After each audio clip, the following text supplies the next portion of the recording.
పూర్వకాలంలో త్రిమూర్తులలో అనగా బ్రహ్మ, శివుడు, విష్ణువు వీరిలో ఎవరు గొప్ప దేవుడో తెలుసుకునేందుకు ఋషులకు యజ్ఞం చేయమని నారదుడు సలహా ఇచ్చాడు.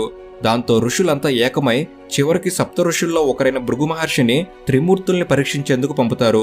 భృగు మహర్షి మొదటిగా దేవతల రాజైన ఇంద్రుడి దగ్గరకు వెళ్తాడు. ఇంద్రుడు ఆ సమయంలో అప్సరసలతో కలిసి నృత్యాన్ని ఆస్వాదించడంలో నిమగ్నమై ఉండి భృగు మహర్షి వచ్చాడు అనే విషయాన్ని కూడా పట్టించుకోడు. దాంతో భృగు మహర్షికి కోపం కలిగి ఇంద్రుడిని నిన్ను విశ్వం అంతా అహంకార ఆత్మగా సూచిస్తుందని శపించి వెళ్లిపోతారు. ఇక ఆ తర్వాత భృగు మహర్షి త్రిమూర్తుల్లో ఒకరైన బ్రహ్మదేవుని దగ్గరకు వస్తాడు.